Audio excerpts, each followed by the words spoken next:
Hello, beautiful goddesses. It's Diana Dorell, intuitive relationship coach, third generation medicine woman, and spiritual mentor. And I'm here invited back by Helena Hart. Helena, thank you so much for having me. We got a question on one of her videos from Iyabo about Mercury Retrograde. And the question is, are you open to doing a video about how to prepare for Mercury retrograde or come back from some lags in communication during retrograde? Yabo, thanks so much for this. I'm going to answer that for sure. But if you're new to Helena's channel, if you're watching this for the first time, welcome. You want to hit subscribe so that you never miss any of her videos on how to attract the relationship that you really want. And for those of you that are new to my work, I've been doing monthly goddess readings for Helena's community. And one of my specialties is really combining the spiritual world with the relationship practical coaching. And so in this video, I'm going to share 3 tips on how to navigate Mercury retrograde. If you're listening to me and you're like, what the heck is she talking about? We are going to just break it down.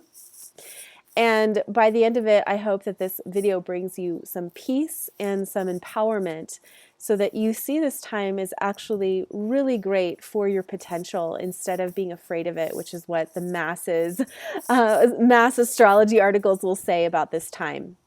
Be sure that you stay to the end because I have a free gift to give everybody that watches. Okay, so what is Mercury retrograde? In a nutshell, it is a period of about 3, sometimes 3.5 to 4 weeks, where communication can feel really, really wonky.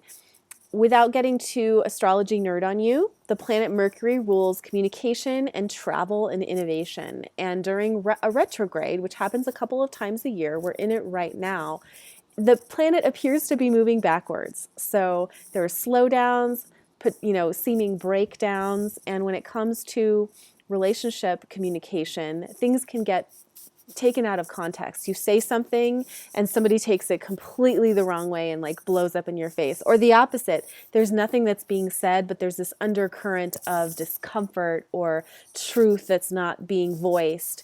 And it can be a time when exes come back. Old relationship issues that you thought you dealt with come back and you're like, really?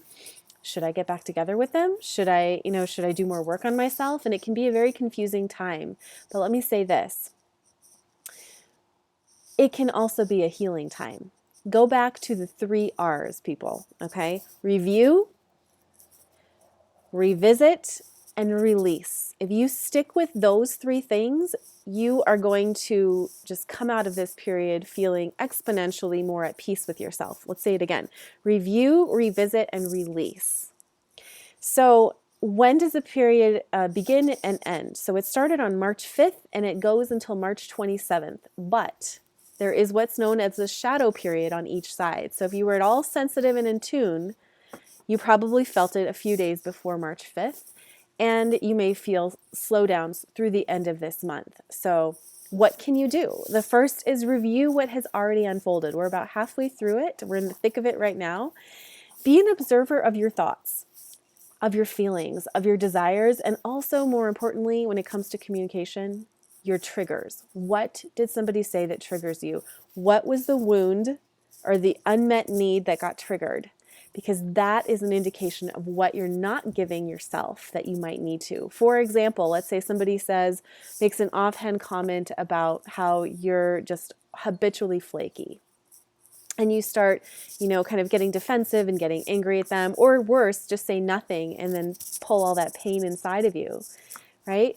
If you're reviewing the trigger, maybe, right, you got triggered because some part of you really does feel like you're unable to show up and commit to things in your life, no matter how hard you try, right? So you're beating yourself up.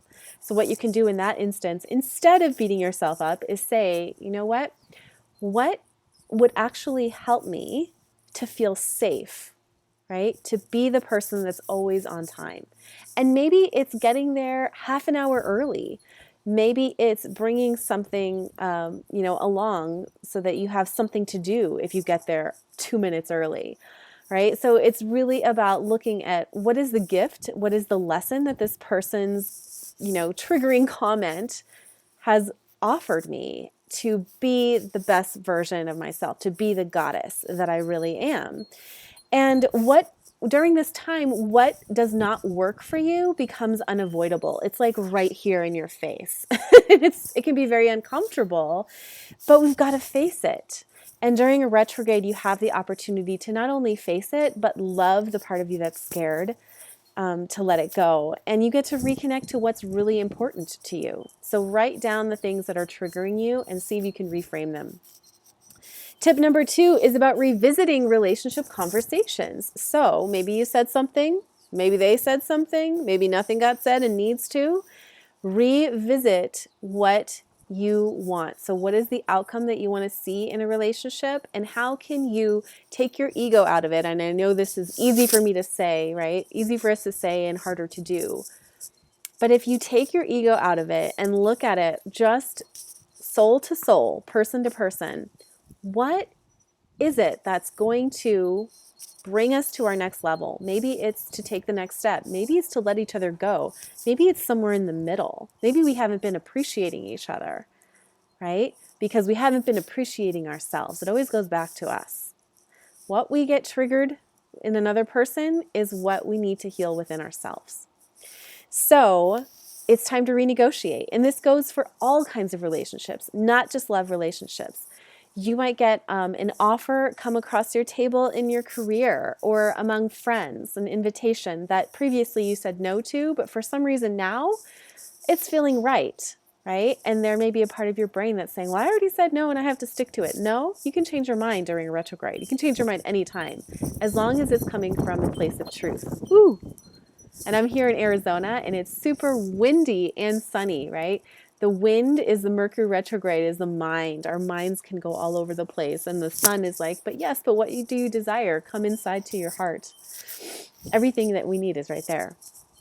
Okay, last tip is to release. Be willing to release what is not working. Be willing to put your cards out on the table and tell somebody how you feel, even if it means potentially losing them, potentially being judged, potentially not being liked. When you can really excavate any stuck energy and just be real, amazing things can shift. People can come back into your life that maybe were ignoring you. You can meet new people if you're dating. You might have a heart-to-heart closure conversation with an ex that you've been putting off. Amazing things can happen. Keep your mind and your heart open if you need to apologize, if you need to forgive, if you need to ask for forgiveness. It's about asking yourself, what am I holding onto that is draining me? What have I been gripping so hard that I know deep in my heart, if I just freed up the space and surrendered it, I would get closer to balance and peace?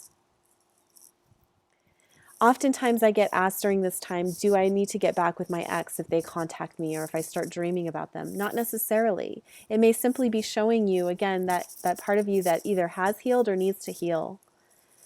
If you're responding differently to them when they come back than when you were in the relationship, that's progress, right? So really just asking yourself what it is that you desire.